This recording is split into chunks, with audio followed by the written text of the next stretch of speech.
ಇವತ್ತು recipe milk pudding ಮಾಡ್ತಾ ಇದ್ದೀನಿ. ತುಂಬಾ ಚೆನ್ನಾಗಿರುತ್ತೆ. ಟೇಸ್ಟ್ ಮಾತ್ರ ಒಂದ್ಸಲಿ ಮಾಡ್ಕೊಂಡು ತಿನ್ನಿ. ಈ ಟೇಸ್ಟ್ ಮಾತ್ರ ಮರೆಯೋದೇ ಇಲ್ಲ ನೀವು, ಅಷ್ಟು ಟೇಸ್ಟಿಯಾಗಿರುತ್ತೆ. ಒಳ್ಳೆ ಅಮೃತ ಇದ್ದಂಗೆ ಇರುತ್ತೆ. ಈಗ ಮಾಡೋ ವಿಧಾನ ತೋರಿಸ್ಕೊಡ್ತೀನಿ ಬನ್ನಿ. ಮೊದಲನೇದಾಗಿ ಒಂದು ಗ್ಯಾಸ್ ಮೇಲೆ ಒಂದು ಪಾತ್ರೆ ಇಟ್ಟು ಅದಕ್ಕೆ ಅರ್ಧ ಲೀಟ್ರಷ್ಟು ಹಾಲು ಹಾಕ್ಕೊಳ್ತಾ ಇದ್ದೀನಿ. ಹಾಲು ಚೆನ್ನಾಗಿ ಬಿಸಿ ಆಗಿದ್ದಾದಮೇಲೆ ಒಂದು 3 ಟೇಬಲ್ ಸ್ಪೂನ್ ಅಷ್ಟು ಕಾರ್ನ್ಫ್ಲವರ್ ತಗೊಂಡಿದ್ದೀನಿ. ಅದಕ್ಕೆ ಸ್ವಲ್ಪ ಹಾಲು ಹಾಕ್ಕೊಳ್ತಾ ನೀಟಾಗೆಲ್ಲ ಮಿಕ್ಸ್ ಮಾಡ್ತಾ ಇದ್ದೀನಿ. ನಿಮಗೆ ಹಾಲು ಹಾಕೋದು ಇಷ್ಟ ಇಲ್ಲ ಅಂತಂದರೆ ನೀರು ಬೇಕಿದ್ದರೂ ಹಾಕ್ಕೊಂಡು ನೀಟಾಗೆಲ್ಲ ಮಿಕ್ಸ್ ಮಾಡ್ಕೋಬೋದು. ಹಾಲಿಲ್ಲ ಅಂತಂದರೆ ನೀರಲ್ಲೇ ಮಿಕ್ಸ್ ಮಾಡ್ಕೊಳ್ಳಿ. ಚೆನ್ನಾಗಿ ಗಂಟೇನು ಇಲ್ದಂಗೆ ಮಿಕ್ಸ್ ಮಾಡ್ಕೋಬೇಕು. ನೋಡ್ತಾ ಇರ್ಬೋದು ಈ ಥರ ಮಿಕ್ಸ್ ಮಾಡಿ ಇಟ್ಟಿದ್ದೀನಿ. ಇಷ್ಟಾದರೆ ಸಾಕು. ಈಗ ಹಾಲು ಚೆನ್ನಾಗಿ ಬಿಸಿ ಆಗಬೇಕು. ಹಾಲು ಚೆನ್ನಾಗಿ ಬಿಸಿ ಆಗಿದ್ದಾದಮೇಲೆ ಈಗ ಸ್ವಲ್ಪನೇ ಕಾರ್ನ್ಫ್ಲವರ್ ಆಗಲೇ ಮಿಕ್ಸ್ ಮಾಡಿ ಇಟ್ಟಿದ್ನಲ್ಲ ಅದನ್ನು ಸ್ವಲ್ಪನೇ ಹಾಕ್ಕೊಳ್ತಾ ಮಿಕ್ಸ್ ಮಾಡ್ಕೋಬೇಕು. ಒಂದೇ ಸಲ ಹಾಕಕ್ಕೆ ಹೋಗ್ಬೇಡ್ರಿ, ಗಂಟಾಗುತ್ತೆ. ಹಾಗಾಗಿ ಸ್ವಲ್ಪನೇ ಹಾಕ್ಕೊಳ್ತಾ ನೀಟಾಗೆಲ್ಲ ಮಿಕ್ಸ್ ಮಾಡ್ಕೊಳ್ತಾ ಇರಿ. ಉರಿ ಜಾಸ್ತಿ ಇಡಕ್ಕೆ ಹೋಗ್ಬೇಡ್ರಿ. ಉರಿ ಕಮ್ಮಿ ಇಟ್ಕೊಂಡು ಚೆನ್ನಾಗಿ ಮಿಕ್ಸ್ ಮಾಡ್ತಾ ಇರಬೇಕು.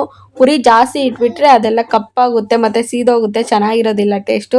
ಹಾಗಾಗಿ ಉರಿ ಕಮ್ಮಿ ಇಟ್ಕೊಂಡು ಚೆನ್ನಾಗಿ ಮಿಕ್ಸ್ ಮಾಡ್ತಾ ಇರಿ. ನೋಡ್ತಾ ಇರ್ಬೋದು ಈ ಥರ ಮಿಕ್ಸ್ ಮಾಡ್ತಾ ಇದ್ದೀನಿ. ಗಟ್ಟಿ ಆಗ್ತಾ ಇದೆ. ಈಗ ಒಂದು 10 ನಿಮಿಷ ಮಿಕ್ಸ್ ಮಾಡಿದ್ದೀನಿ. ಚೆನ್ನಾಗಿ ಬೆಂದಿದೆ. ಈಗ 10 ನಿಮಿಷ ಆಗಿದ್ದಾದಮೇಲೆ ಈಗ ಒಂದು ಅರ್ಧ ಕಪ್ಪಷ್ಟು ಬೆಲ್ಲ ಕರಗಿಸಿಟ್ಟಿದ್ದೆ. ಒಂದು ಅರ್ಧ ಕಪ್ಪಷ್ಟು ಬೆಲ್ಲ, ಒಂದು 1/4 ಕಪ್ಪಷ್ಟು ನೀರು ಹಾಕಿ ಚೆನ್ನಾಗಿ ಕರಗಿಸಿಟ್ಟಿದ್ದೆ. ಅದನ್ನು ಸೋಸ್ಬಿಟ್ಟು ಹಾಕ್ಕೊಳ್ತಾ ಇದ್ದೀನಿ.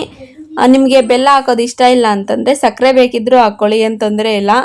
ನೋಡಿ ಇಷ್ಟು ಹಾಕ್ಕೊಂಡು ನೀಟಾಗೆಲ್ಲ ಮಿಕ್ಸ್ ಮಾಡ್ಕೋಬೇಕು. ನೋಡಿ ಒಂದು 10 ನಿಮಿಷ ಬೇಯಿಸ್ಕೊಂಡ್ರೆ ಆಯಿತು. ಈ ಹದ ಇದ್ದರೆ ಸಾಕಾಗುತ್ತೆ. ಈಗ ಗ್ಯಾಸ್ ಆಫ್ ಮಾಡಿಬಿಟ್ಟು ಒಂದು ಸೈಡ್ಗೆ ಇಡ್ತಾ ಇದ್ದೀನಿ.